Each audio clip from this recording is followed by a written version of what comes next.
to another episode of Money You Should Ask. I'm your host, Bob Wheeler, and in this episode, we're going to explore, question, examine, converse, dig deep, expose, laugh, and cry about the money beliefs, money blocks, and life challenges of our next guest. Turn up the volume, listen, learn, and laugh. Well, our next guest is Danielle Ingenito. She is the expert in healing after toxic relationships. She helps women turn their pain into power with intuitive energy healing and reprogramming subconscious beliefs.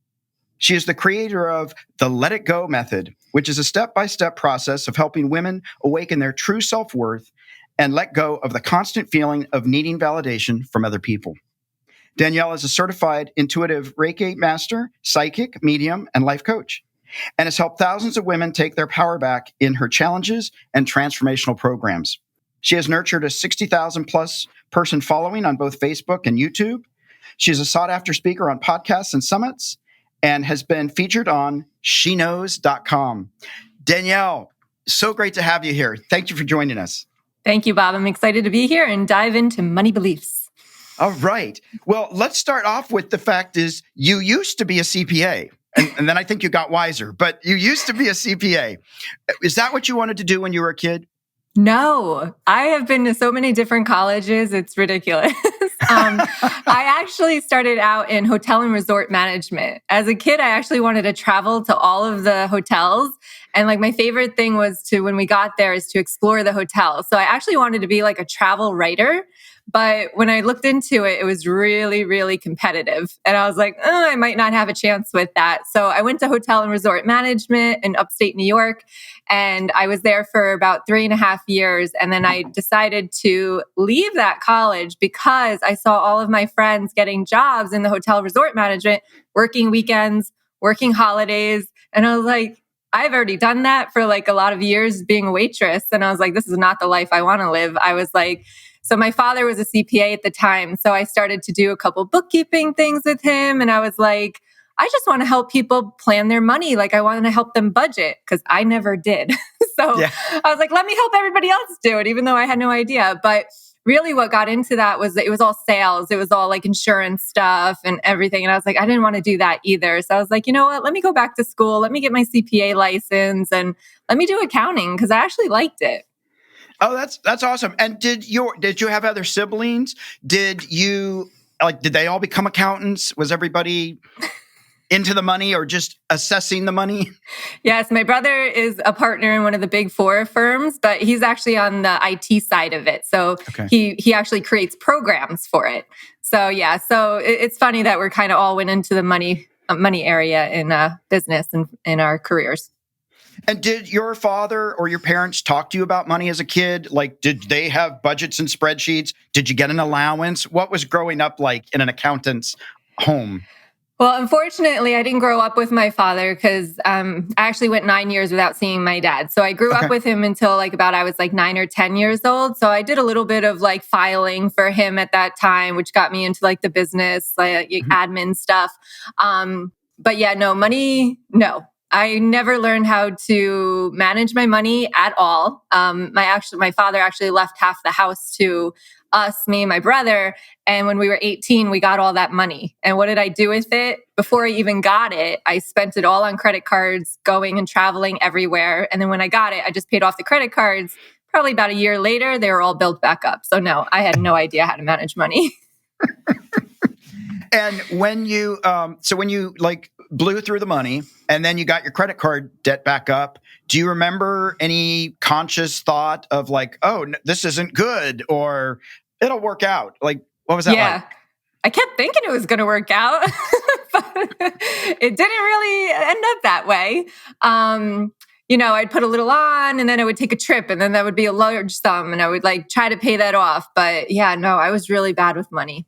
Do you remember anything as a kid where there was a mantra that was said either by parents or by the people that you hung out with or your parents' friends or grandparents or a religious organization, that money was good, money was bad? Do you remember any messages as a kid? Nothing that I was told, but it's funny because even in the last year or so, I've been doing a lot of healing around money. And what came up for me is that there was so much in my childhood that was said, not directly to me, but between other people, like my mother, my stepfather, My mother, like I guess my father never paid child support. So like I was always hearing stuff like that. My stepfather that was there, he always held money over my mother's head as well. So like money was a very disgusting thing to me. Like I grew up hating money. So spending it and charging it on my credit card was like no big deal because like I really didn't like money at all. So I was just like, careless with it. Yeah, I mean, money definitely, and more, and probably a lot more between men and women in relationship. But I know that I used money for a while because that's what I learned from my grandparents: is money buys love, or money buys loyalty, or money buys compliance. Yeah, my dad, I realize now, like he shows love with money, like buying us stuff, taking us to nice places. But he doesn't take love with money. It's not his love language, right? His love language is quality time. But for us, he always wants to give us money. He's always giving my kids money every time I go around him because we have a really good relationship now. But it's funny. It was really interesting to me, though, like how people will show love, but that's actually not how they receive it.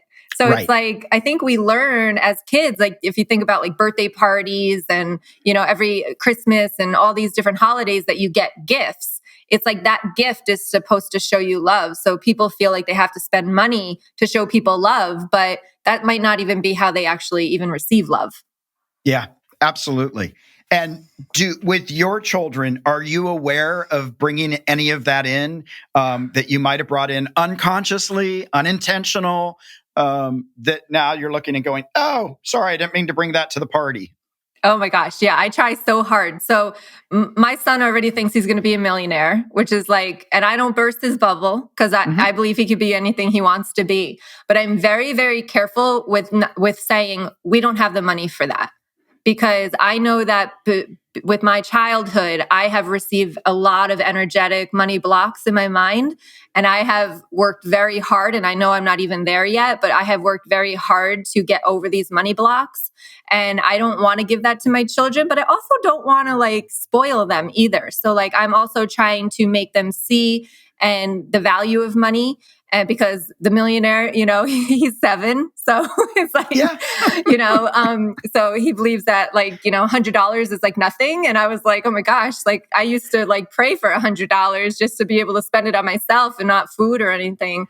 But I don't want to take that away. Like I want him to think that $100 is not nothing. It is nothing because it will help him in his money journey, I guess, moving forward. So I try really hard whenever they're saying something to not burst their bubble, but also to teach them the value of it and that they have to work for it as well.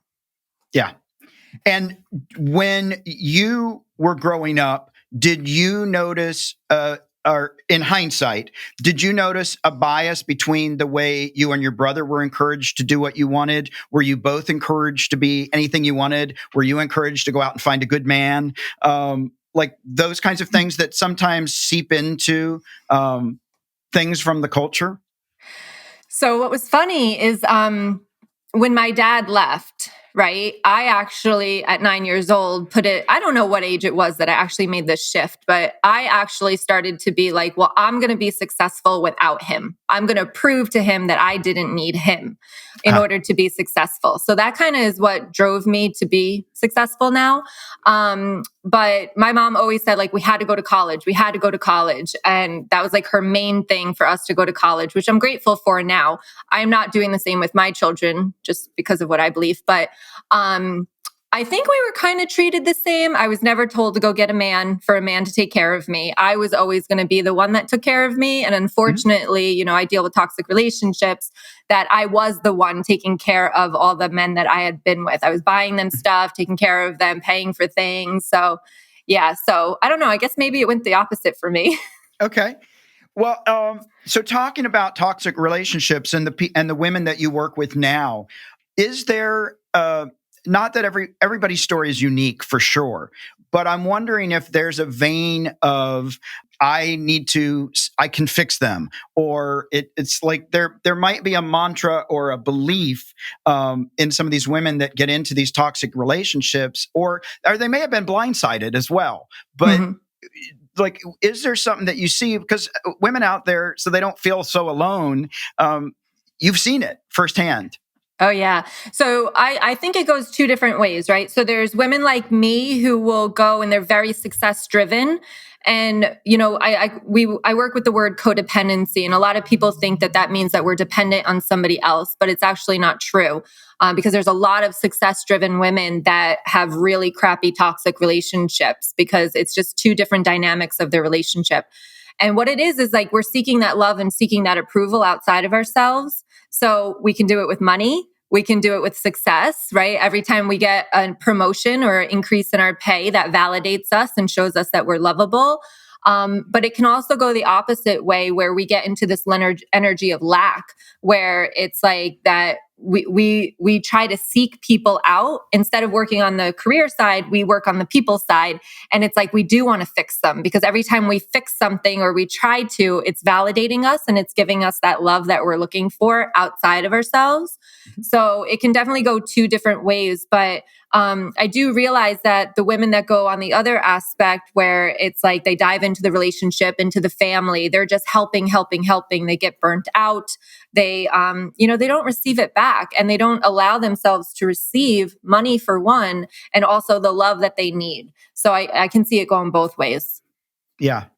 And how did you get into that? You were helping people with their taxes. You were helping people budget, and then you're like, I'm done with that. I've had 12 years of it. Let me go help other people. Let me help women. What's the transition? Yeah, how did I go from a CPA to a psychic medium intuitive healer? Yeah. How does that happen? A divorce happens. So I was in those toxic relationships, and in 2017, we got separated, and I dove into, first I went on a downward spiral, and then eventually I came to my senses, and I knew that my kids needed to be okay. So I started my own personal healing journey because I had been in therapy for so long, but like it just wasn't working for me. I kept just rehashing the same things every week, but I wasn't feeling any different. And I got into, I've always been a little bit of like in my dreams, like I will foresee some stuff that actually came true, which was weird to me. But I've always been into like tarot readers and stuff like that. And I always felt like there was something else out there. So I went to a psychic school actually, and I learned how to be psychic and a medium. And then I learned Reiki, and I became a Reiki master, and I kind of just put it all together. And when I learned about narcissism and codependency, I was like, I had no idea. Even after years of therapy, like I had no idea about what that actually was. So I started learning. And then when I learned, I was like, there's so many women out there that don't know about this, that they don't know that there's a whole manipulation process that they bring you through. And like, I've got to get the word out because I know that there's other women that need this help. That's so awesome. And I want to bring up something that you mentioned, because you mentioned it. And I think this is important because I don't think a lot of people know about it, but narcissism. Children of narcissists process the world a little bit differently than the rest of the world. And people may not even know that they're with a narcissist, either in a toxic relationship or that they had narcissistic parents. Can you speak to that a little bit more? Absolutely. So narcissist to me, and we overuse this word nowadays. So like it really means nothing to people. But when I really dove into it, narcissists basically are people that have no empathy for other people. That's like my line that crosses over to actual narcissism. And a lot of narcissists don't get diagnosed because they don't think there's a problem. So therefore they don't go to therapy. So the statistics are very low on them. However, it's because of what I just said. So narcissists, especially in relationships, and it's a little bit different in the parenting, but the parenting style of narcissists, there could be a scapegoat and a golden child. So if you feel like your sibling was like more important or favored, that you could definitely be dealing with the narcissist there. Not the usual stuff. My kids still say that, but as long as they're each saying that, I'm like, I'm doing a good job. But they will treat you different. They could be a helicopter. They could be trying to control you. They could be, as a parent, they can make it like living through your life. They're living their life through you. So they can have very high expectations. The other spectrum of that is they can neglect you. They can, verbally abuse you, emotionally abuse you, make you feel like you're very little, belittle you.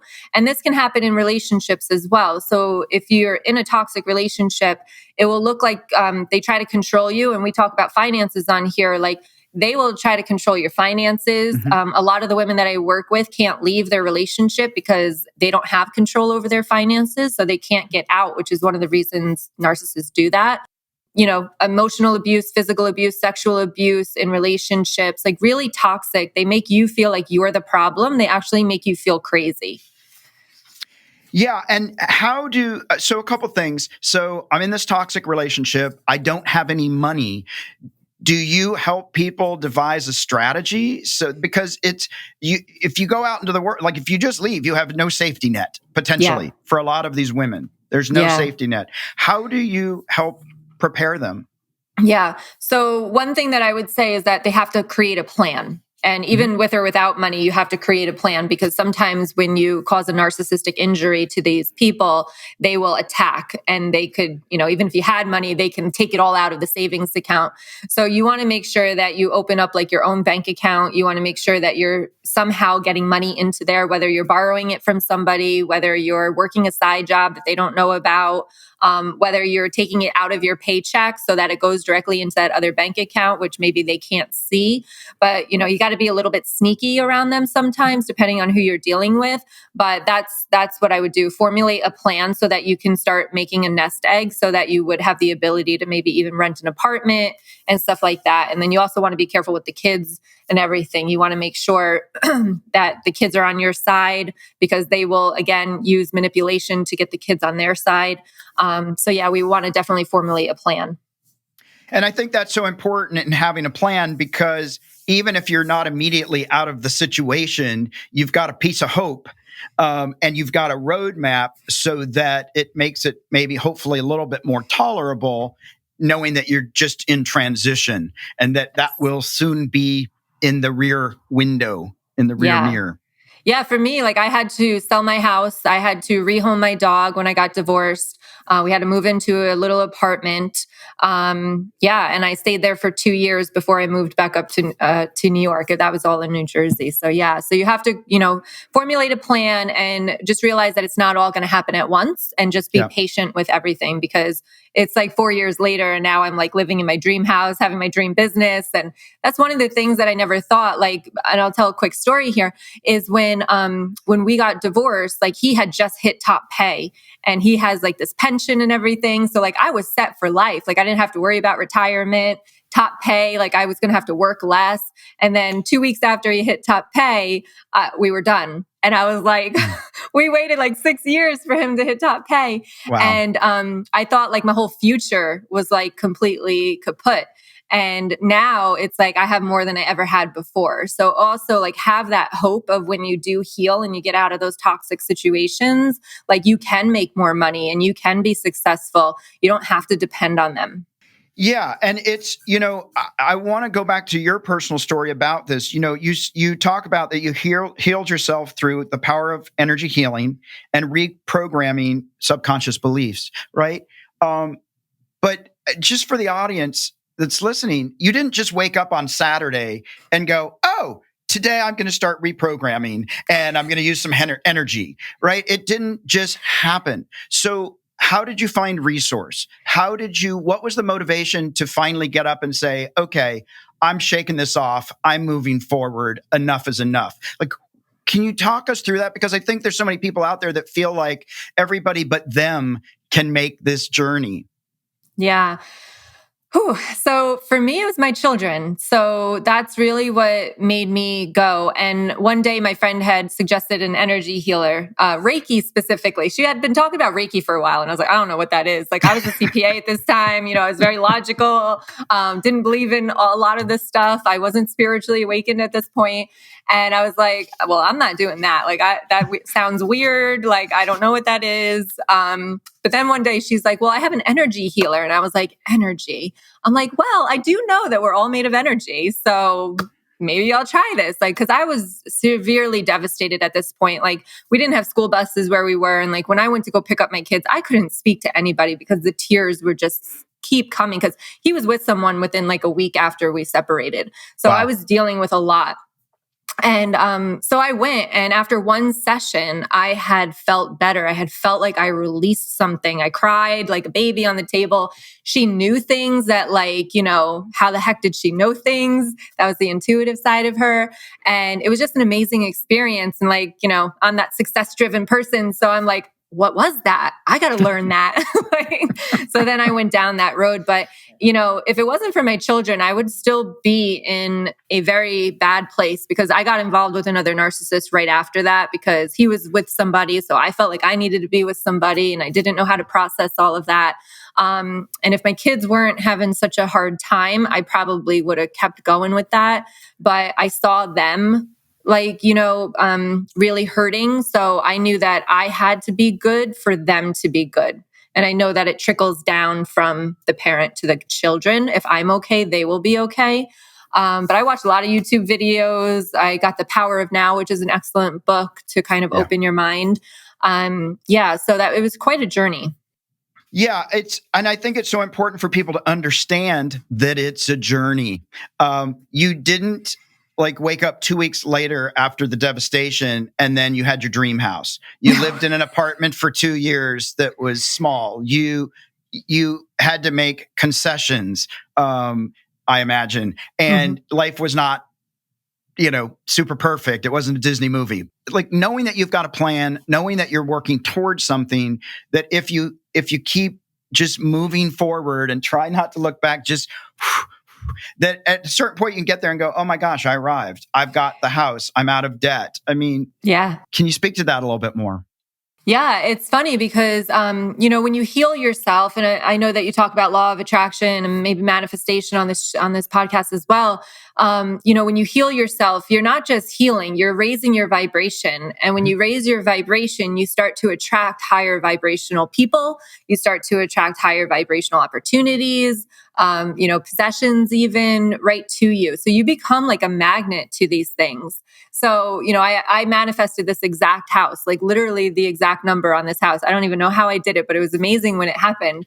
So you just don't know what you're capable of until you let go of all the crap that you have been through in your childhood. You got to let go of that. That's the first place that you got to work with, which I know you talk a lot about on here too. But you got to let go of everything that's happened to you in your childhood and all of these blocks, because there's a lot of energy. And, like I said, I had worked with a therapist, but what happens is your mind is in one place, but your energy is a completely different place. So you're worthy of money. You're worthy of success. You're worthy of a good relationship, but your energy is holding you back and it's saying something completely different. So, you've got to get on that bandwagon of the journey, and you've got to just keep pushing forward and keep releasing. And I always say, we're like an onion, and the childhood is just the foundation, which is just the outer layer of the onion. And when you start a business, especially social media, podcasting, there's a whole new level of healing that you have to do with self-worth and everything when you're helping other people.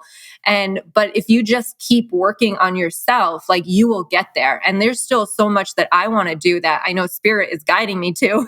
And right. I'm like, oh my gosh, are you serious? And I still have to heal myself to get to where they want me to be. So just keep healing, keep growing, keep evolving. Keep growing. And I think a big component of that, at least from my perspective and my own experiences, in that place where I know that I'm worthy, and I know that I can have success, that I really need to pay attention to the unconscious voice, what I call the under voice, that's saying, no, you don't.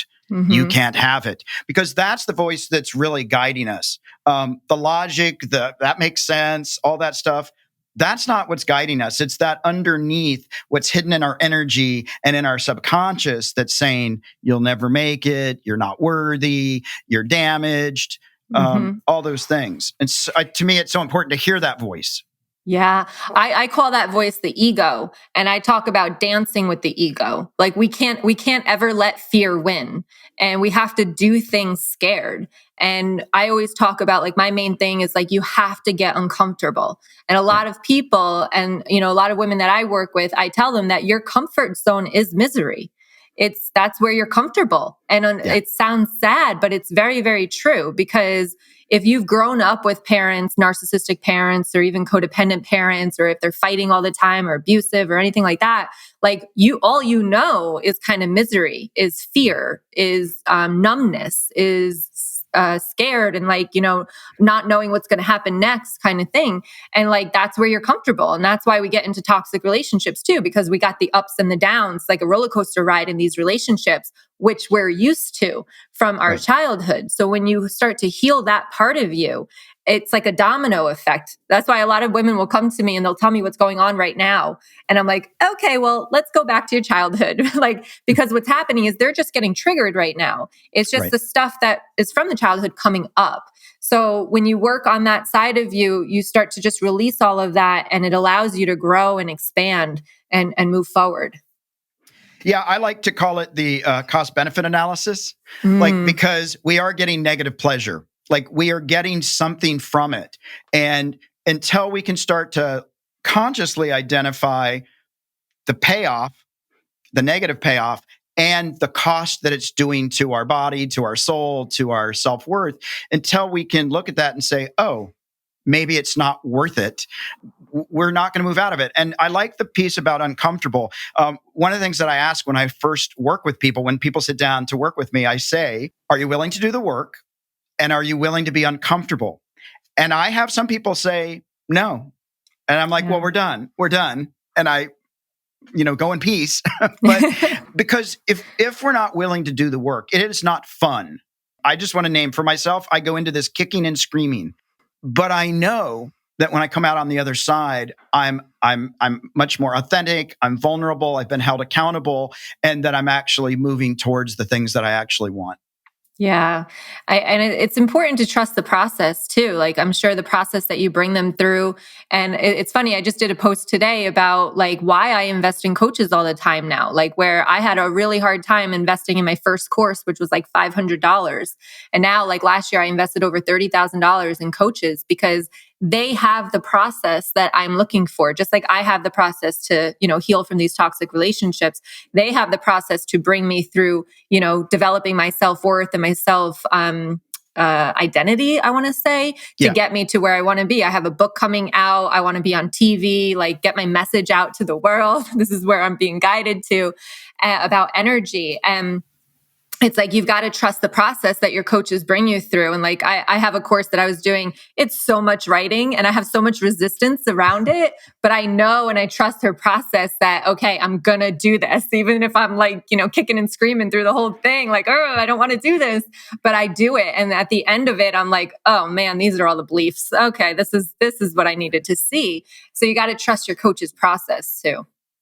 Yeah, and what's also important to me as you're talking about that is just to remind people that even the people that we think have arrived are still evolving. And so, I know myself, I dig into this work, I explore, and I catch myself. Even now, I'll say, oh my gosh, like it was a few years ago, I became aware that I was using money as a manipulation and to control things because that's what my grandparents did.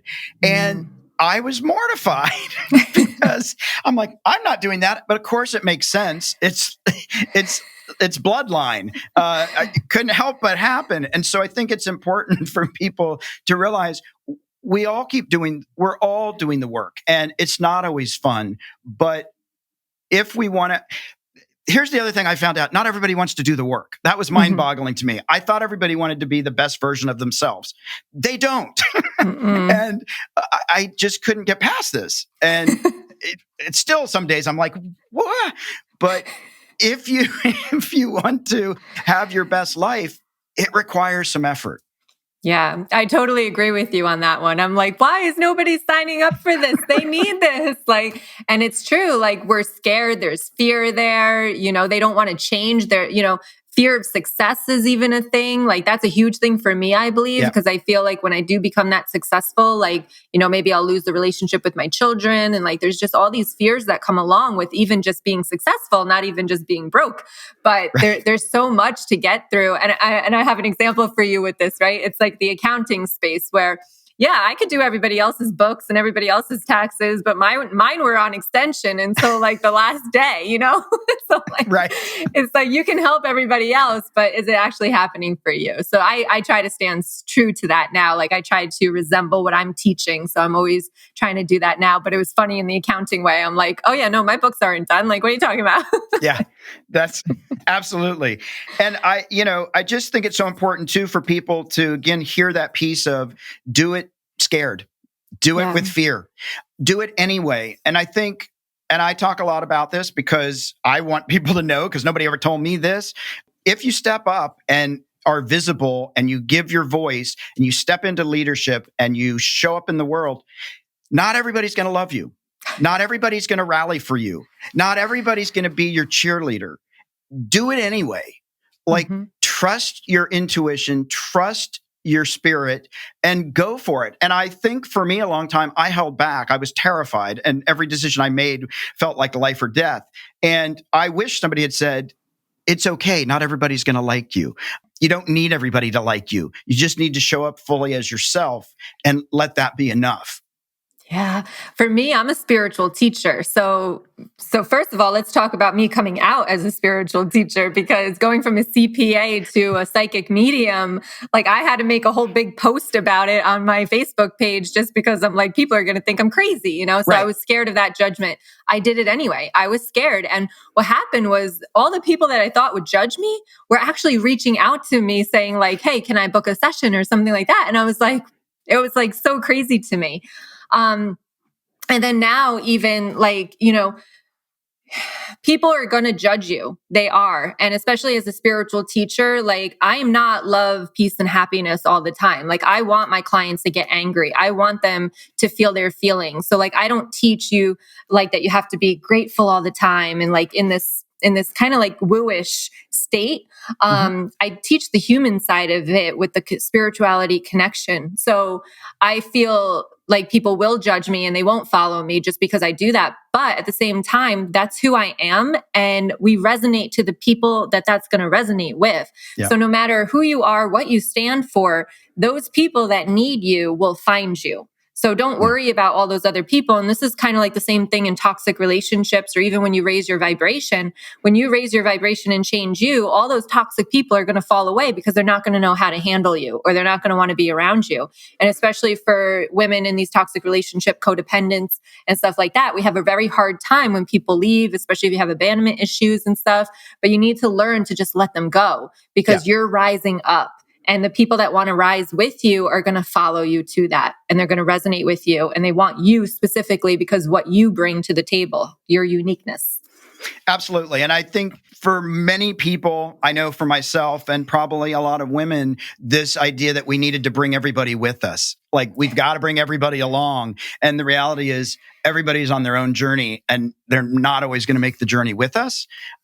And as we're saying no to toxicity, we might have to say it a lot. And we might have to even keep drawing the line deeper for a while so that we don't revert back to, wait, there was something good that felt good in that toxic. Yeah. Focus on the bad. Like seriously, like in these bad relationships, like especially after they end, all we do is try to focus on the good that we had. It's so good. Like, stop. What is that? Like 1% of the relationship? Like, isn't it ironic how our ego likes to focus on all the negative things until it's put in a situation like that, where then it wants to focus on all that, just 1% of the positive things? It's like really ironic to me. But yeah, I totally agree.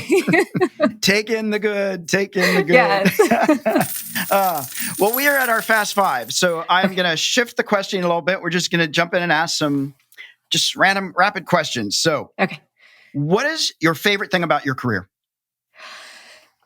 Seeing the women make the transformation that they do. Like when I see that like shift, it's like, yes, it's like, I'm so excited for them. And like, I just know that their future is going to be better. And that's like my favorite part of it.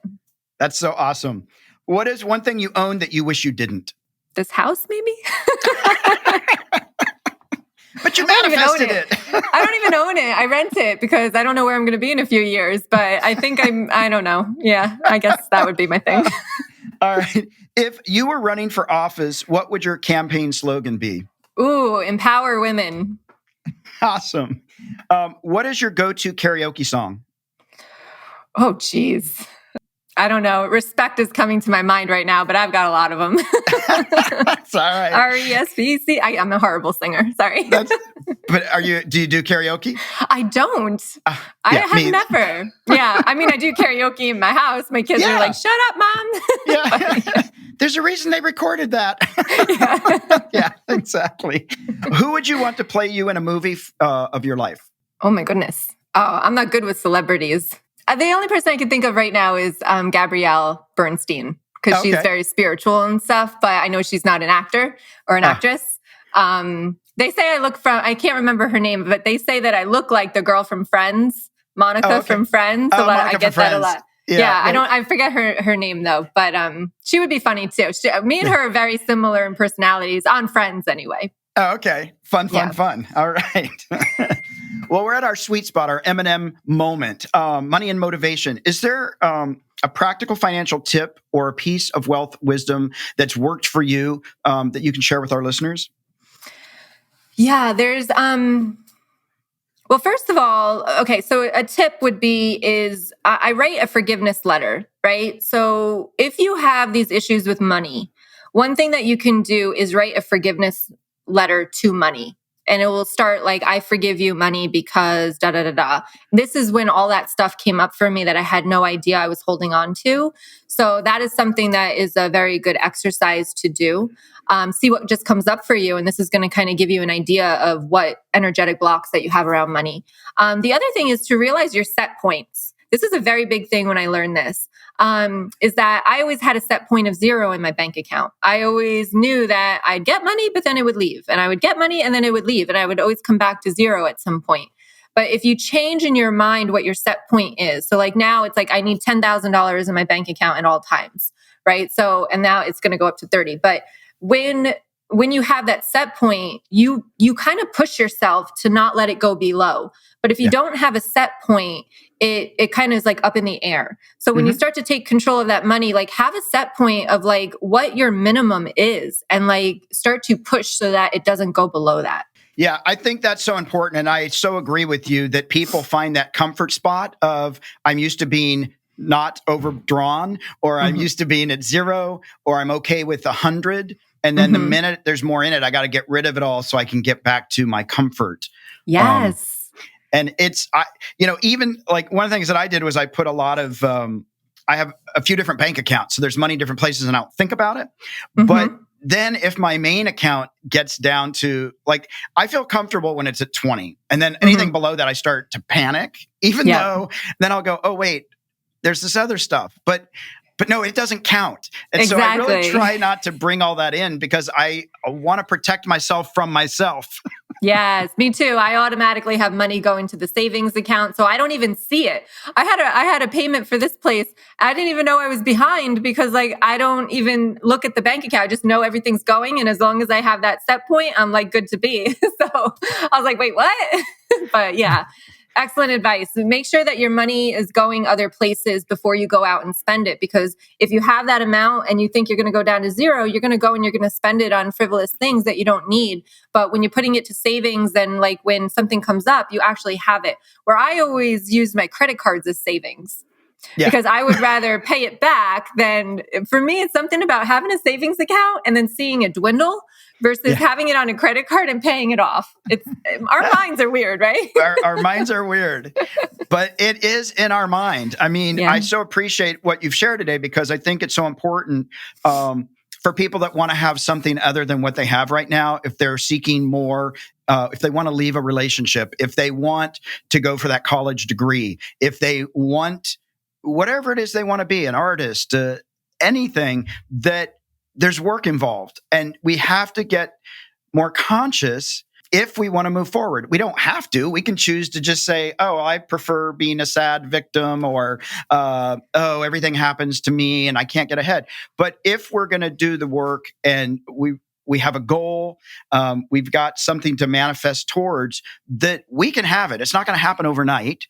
But do the work, set the boundaries, value yourself, listen to the ego or the under voice, and don't worry about the judgment that might come when you decide to not be a CPA and become a psychic medium. And people are like, what? My dad was like, keep that business, okay? Like, don't quit your day job. Yes. Don't quit your day job. That is so awesome. So I so appreciate having you on. Where can people find you online and social media? Awesome. Yes. So website is danielleingenito.com. I have a fantastic engaged Facebook group, Turning Pain into Power, which is women's only. And then I'm also on Instagram, and you can find me on YouTube as well. And tell me a little bit more about this deep energy clearing that you offer. Yeah. So I have, if you go to my website, there's a deep energy clearing, which will help you release any energy. And we didn't really get into this, but I do a lot of energy work where we take on other people's energy. So even with this finances and money, like we could be taking on energy from our parents, from our spouse, or anything like that. So this energy clearing allows you to just get anybody else's energy off of you so that you're only dealing with yours. And your energy holds your feelings, thoughts, and emotions. So working with your energy is really important to get your mind and your energy on the same page. That is awesome. And you're going to have a book coming out. Yes. Have we set a timeline? I'm being told it's coming out in May. That is awesome. Where they're pushing me to put it out in May. It's going to be called It's Not You, It's Your Energy. And it's going to talk about how your energy is causing chaos in your life. So I'm really excited about it. I think it's a message that we need to get out there because I think energy work can really change the way that we deal with mental health in this world. That is so awesome. And when that book comes out, you got to let us know because we'd love to support and push that out there so that you can help get that message out there to help people be their fullest, best versions of themselves. So I appreciate that. Thank you. I appreciate that too. Yeah. Well, I want to say to our listeners, please don't forget to share the love, like, follow, and share on Facebook, Twitter, and Instagram. Search for Money You Should Ask, all one word. You can subscribe to this podcast on your favorite podcast player or visit Apple Podcasts and search for Money You Should Ask or click on the link in the description. If you're watching this episode on YouTube, don't forget to like, comment, and subscribe. For more tips, tools, or how to learn how to have a healthy relationship with money, visit themoneynerve.com. That's nerve, not nerd. Danielle, thank you so much for taking the time and sharing with our listeners. I so appreciate what you're doing. Well, thank you, Bob, for having me. I appreciate you having me on here too. I'm hoping your audience learned something today. Absolutely.